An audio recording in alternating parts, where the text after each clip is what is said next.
Muy buenos días, mis queridos amigos, mis queridas amigas. Vamos a reflexionar hoy sobre el Evangelio que la Iglesia nos propone en este domingo 19 durante el año. Es una continuación del Evangelio que meditamos el domingo pasado. ¿Se acuerdan? La multiplicación de los panes. Después de ese acontecimiento que impactó tanto a las comunidades cristianas, a los seguidores de Jesús, nos narra Mateo que, Jesús obliga, usa esa palabra fuerte, obliga a sus discípulos a cruzar a la otra orilla, a que se vayan, a que lo dejen solo a él. Y él se queda con la multitud para despedirla. Desde el vamos vimos cómo Jesús no los despachó, sino que los atendió con tranquilidad, les dio de comer sentados. Ahora los despide él mismo, uno por uno. Cuando termina esto, Jesús concreta su sueño, porque él fue al desierto a orar. ¿Se acuerdan? Había asesinado a Juan Bautista, él necesitaba un tiempo de silencio, un tiempo de tranquilidad, de repensar cosas, se va a la montaña, que es un lugar sagrado para orar, un lugar donde los judíos pensaban que especialmente se daba el encuentro con Dios. Él se va a la montaña a rezar. Bien, consigue su objetivo. Los apóstoles los discípulos están en la barca, en la mitad del lago, remando fuerte, trabajando mucho. No hay tempestad, pero hay, dice el Evangelio, viento en contra. Les resulta trabajoso el cruzar el lago. No es un gran lago, pero es un lago importante. De vez en cuando había tempestades importantes. En este caso hay un viento fuerte. Les cuesta mucho avanzar a la otra orilla. Tal vez estaban un poco molestos incluso, desconformes, enojados. Jesús se lo sacó de encima. ¿Por qué se quedó solo? ¿Por qué no viene con nosotros? Seguramente no entendían bien lo que estaba pasando.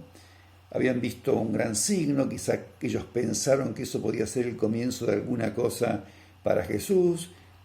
Pero Jesús no aprovecha ese signo para hacerse rey, Mesías, nada. Y ellos quizás están sin entender demasiado. Bien, haciendo un máximo esfuerzo para cruzar el lago. En eso aparece Jesús, hay un encuentro con Jesús. Ese encuentro es un encuentro difícil porque no lo reconocen de movida. Jesús aparece caminando sobre las aguas, cosa que no hacía habitualmente. Desde luego, esa puede ser una causa por la cual no lo reconocieron. Pero se empiezan a gritar, es un fantasma, un fantasma, un fantasma. No gritan porque tienen miedo a hundirse ni por la tempestad. Están gritando de miedo porque creen ver un fantasma. Confunden a Jesús con un fantasma. No sabemos bien por qué. Cuesta pensarlo, cuesta imaginarlo. Tal vez es que Jesús, al volver de orar, venía un poco diferente, venía con otra actitud, venía con otro brillo, venía con otra serenidad, quién sabe.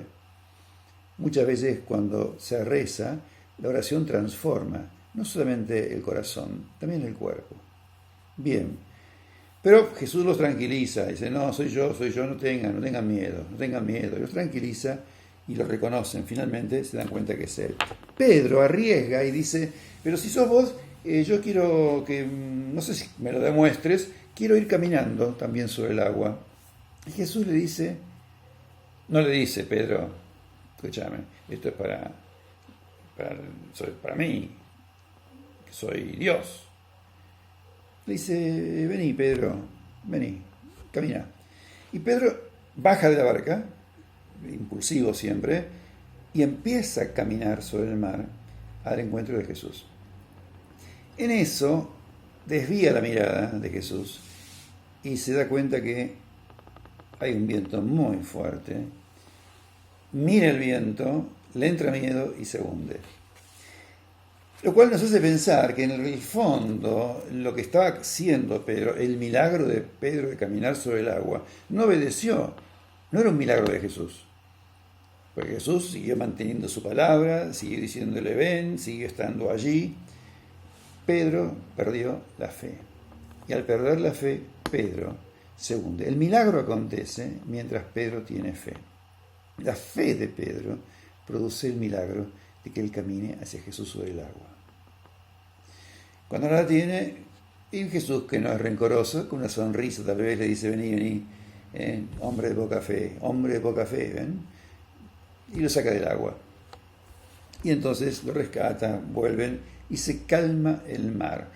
No hay orden para que se calme el viento, como en otros lugares, se calma el mar. Y siguen andando y ellos se postran ante él. Miren, yo creo que unas cuantas lecciones puede dejarnos este Evangelio, algunas sobre la fe, sobre la importancia de la fe en nuestra vida. Desde luego esto es para pensar cuánto pesa de verdad la fe en mi vida, cuánto miro a Jesús y me fío de Él, o cuánto tengo mi esperanza, mi fe puesta en otras cosas. Pero yo quiero decirles una cosa porque me parece que en la cultura de hoy se habla mucho de lo líquido, ¿no? De la cultura líquida, del amor líquido, que son tiempos líquidos. Bauman, un gran pensador, antropólogo, sociólogo, acuñó esta frase, ¿no? de los tiempos líquidos. Y yo creo que vamos a tener que aprender todos, como Pedro, a caminar en tiempos líquidos. Porque son nuestros tiempos, no tenemos otros. Y son líquidos. Entonces creo que para caminar en tiempos líquidos voy a decir 2 o 3 cosas muy breves para no extenderme. Primero tenemos que creer, la fe. Creer que podemos. Y yo creo que no puedo. Es inútil empezar a intentarlo. Primero, fundamental para todo, creer que puedo, creer que puedo. Segundo, para caminar en tiempos líquidos hay que despojarse de lo que no es necesario. Hay que despojarse de ataduras, de pesos, de cosas que quizás fueron muy buenas, pero ya no sirven. No sirven, nos hunden, ¿ven? Nos hunden. Hay que estar ligero, hay que despojarse de lo innecesario. En tercer lugar, para caminar y para quizás nadar en tiempos líquidos, hay que amarlos. Este es nuestro tiempo. Es el tiempo que hay que amar. Es el tiempo en el que tenemos que vivir. Es el tiempo en el cual tenemos que hacer las cosas que se nos encomiendan, disfrutar la vida que tenemos. En estos, no en los que vendrán ni en los que se fueron. Estos son nuestros tiempos. Si no amamos nuestra época, si no amamos la época, el tiempo en que nos tocó, es muy difícil que podamos sobrevivir, digamos. Y ustedes me dirán, son tiempos líquidos, bueno, pero tampoco sé si los tiempos rígidos, el inmovilismo, el siempre se hizo así, es bueno o era bueno. No lo creo. No lo creo. Estos tiempos líquidos tendrán cosas muy positivas y cosas no tan positivas como los tenían los anteriores. Son los nuestros. En cuarto lugar, les diría que tenemos que mirar a Jesús. Porque, claro, en el Evangelio, cuando Pedro mira a Jesús, lo mira, de verdad, lo mira a los ojos a Jesús, Pedro camina. Cuando mira la dificultad, los problemas, las complicaciones, los conflictos, las traiciones, la corrupción, toda la porquería que hay también en nuestro mundo, si miramos todo eso, nos hundimos. Hay que mirar a Jesús. Es nuestro punto de referencia. Si comparamos, ya que estamos con el mar, lo líquido, con un barco, el barco debe mirar el faro. Debe tener en cuenta el faro o las estrellas, esos puntos, ¿no?, de referencia que me orientan en el medio de una situación líquida, no fija. ¿Cómo me oriento? Bueno, buscando el faro, buscando las estrellas. Eso es Jesús, ese es el Evangelio. Pero además, los barcos tenían otra cosita adentro de ellos, porque capaz que hay una luz de un faro y yo no sé qué faro es.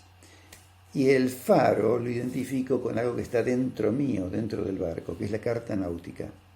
¿Ven? La carta náutica sirve para identificar cuáles son los faros, dónde estoy exactamente, cómo ubicarme respecto a las estrellas. ¿Y dónde está eso? Dentro del barco, dentro mío. En tiempos líquidos, en tiempos de tanto vértigo, de tanto movimiento, no podemos desconectarnos de nosotros mismos, porque la solución está muchas veces, la mayor parte de las veces dentro nuestro, porque dentro nuestro Dios nos habla cuando nosotros lo escuchamos. Y por último les diría que, por supuesto, no son tiempos para planificar muchas cosas, son tiempos para vivir el presente, son tiempos para poner las pilas en las cosas que tenemos que hacer, para vivirlos con dignidad, no para vivir soñando el después que no sabemos cómo va a ser ni cuándo va a ser, y lo que se fue, pasó, ¿no? Entonces, mis queridos hermanos y hermanas, yo termino invitándolos, ¿no es cierto?, a confirmarnos que en Jesús, en la fe en Jesús, pero ya no ven como algo que me dijeron de Jesús, leí de Jesús, en el catecismo de Jesús. No, tipo Pedro, tipo los apóstoles, nos salvó, nos salvaste. Tener la experiencia de Jesús que nace de una profunda experiencia de sentir que Jesús toca mi vida y me salva. Si no, Jesús va a ser siempre un adorno en mi vida. Busquemos esa experiencia, ¿ven? La experiencia en la cual Jesús, yo he sentido y siento que me toca y me salva. Les deseo una muy linda semana.